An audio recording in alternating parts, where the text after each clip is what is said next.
स्वागत है आपका फिर एक बार क्रिकेट कनेक्ट में। पिछले एपिसोड में हमने देखा था कि कैसे कोहली को टीम में उनके एटीट्यूड की वजह से जगह नहीं मिली थी। अब इसके बाद कोहली को टीम में शामिल ना होने की बात दिलो दिमाग पर लग गई थी।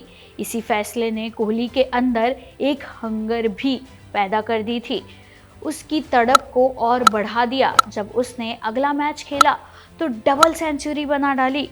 ये एक ऐसी परफॉर्मेंस थी जो कोहली को फर्स्ट क्लास क्रिकेट तक ले आई थी। कोहली के अपने शब्दों में माने तो 2008 उनके लिए एक ब्रेक थ्रू ईयर था। वो एक फर्स्ट क्लास क्रिकेटर बन चुके थे और अब क्रिकेट ही उनका सब कुछ था। किसी चीज़ से बहुत ज़्यादा मोहब्बत हो जाए तो रुकावट तो आती ही है, सेटबैक तो लगता ही है। उसी साल उनके पिता की मृत्यु हो गई थी, जिसके बाद लगता था कि कोहली का सब कुछ खत्म हो जाएगा। पिता का हाथ सर से उठ गया, बल्कि यूं कहें कि सबसे अच्छे दोस्त और गुरु चले गए थे। अब विराट को जिंदगी का एक मुश्किल दौर देखना था। इस दौर में विराट और उनकी फैमिली को एक नहीं कई मुश्किलों का सामना करना पड़ा। ये मुश्किलें इमोशनली भी थी और फाइनेंशियली भी थी, लेकिन कोहली की क्रिकेट के लिए इतनी ज़्यादा डेडिकेशन थी कि ज़िंदगी की कोई मुश्किल, कोई परेशानी उनका क्रिकेट से ये रिश्ता तोड़ नहीं पाई, बल्कि हर मुश्किल ने उनके क्रिकेट से रिलेशन को और मजबूत कर दिया।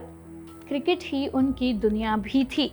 ये बाकी दुनिया की मुश्किलों से भागकर अपनी इस दुनिया यानी क्रिकेट की दुनिया में अपना सुख संतोष ढूंढ लेते थे। फिर कोहली दिल्ली अंडर 17 से होते हुए परफॉर्म करते हुए अंडर 19 तक आ गए। उनका पहला बड़ा इम्तिहान बना अंडर 19 वर्ल्ड कप हुआ और इंडिया ने इंग्लैंड, वेस्ट इंडीज़ और न्यूजीलैंड जैसी टीमों को हराया था और फाइनल में पहुंची। फाइनल में इंडिया साउथ अफ्रीका को बीट करते हुए वर्ल्ड चैंपियन बन गया। कोहली ने खुद भी बहुत अच्छा परफॉर्म किया था। 6 मैचेस में उन्होंने 235 रन बनाए थे। वेस्ट इंडीज़ के खिलाफ उनकी इनिंग्स तो देखने लायक थी, लेकिन जिस चीज़ ने दुनिया की अटेंशन हासिल की थी वो उनकी कैप्टेंसी थी।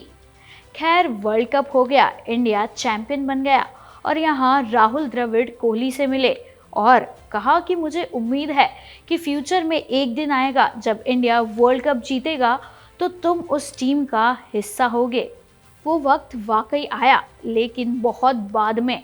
उससे पहले इंडियन क्रिकेट को एक रिवॉल्यूशन लाना था और कोहली भी उस रिवॉल्यूशन का हिस्सा थे। अंडर 19 जितवाने वाले कोहली अब सबकी नज़रों में थे।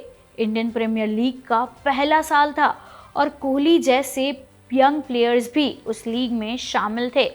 कोहली रॉयल चैलेंजर्स बेंगलोर की टीम में शामिल हुए थे, लेकिन पहले सीजन में कोहली परफॉर्म नहीं कर सके थे। 12 इनिंग्स में उन्होंने सिर्फ और सिर्फ 165 रन बनाए। ना कोई सेंचुरी और ना ही कोई हाफ सेंचुरी भी उनके बल्ले से लगी थी। ऐसा लग रहा था कि कोहली अपना रास्ता ही भूल गए हैं, अपना वे ऑफ लाइफ ही भूल चुके हैं, या फिर शायद बड़े स्टार्स के साथ उठ बैठकर उनका दिमाग घूम गया था। वो मौज मस्ती में लग गए थे। ऐसा लग रहा था कि वो खुद पर खुलने वाला हर दरवाज़ा बंद कर देंगे। यहाँ तक कि एक बार फिर कोच राजकुमार शर्मा ने उनकी मदद की। उन्होंने कोहली को संभाला और बताया कि उसे अपना रास्ता नहीं खोना है, बल्कि आगे बढ़ना है। और उन्हीं हालात में एक दिन किस्मत ने भी दरवाजे पर दस्तक दे दी। ये इंडिया ए का एक मैच था, एक अहम मैच जिसे देखने के लिए इंडियन क्रिकेट बोर्ड के चीफ सिलेक्टर्स को भी आना था। कोहली को कुछ कमाल करना था और उन्हें खुद को प्रूव करना था। यहाँ तक कि वो एज एन ओपनर आने पर भी तैयार हो गए थे। हालांकि ज़िंदगी में उन्होंने कभी भी ओपनिंग नहीं की थी, लेकिन वो फैसला कर चुके थे कि उन्हें खुद को इस दलदल से बाहर निकालना था। और जब आप फैसला कर ले और उस फैसले पर जम जाए तो किस्मत भी आपका साथ देती है। जैसे ही सिलेक्टर्स पहुंचे वैसे ही विराट कोहली की मैदान में एंट्री हुई। फिर आगे क्या होता है? क्या इस एक बार में ही विराट कोहली भारतीय टीम में अपनी जगह बना लेते हैं, सिलेक्ट हो जाते हैं, या फिर वो कैसा प्रदर्शन करते हैं? ये जानने के लिए आपको मेरे साथ जुड़ना होगा इस अद्भुत कहानी के अगले एपिसोड में। फिलहाल विराट कोहली का यहाँ तक का सफ़र आपको कैसा लगा, हमें कमेंट करके ज़रूर बताइए। और ऐसे ही और दिलचस्प कहानियों के लिए सब्सक्राइब कीजिए क्रिकेट कनेक्ट।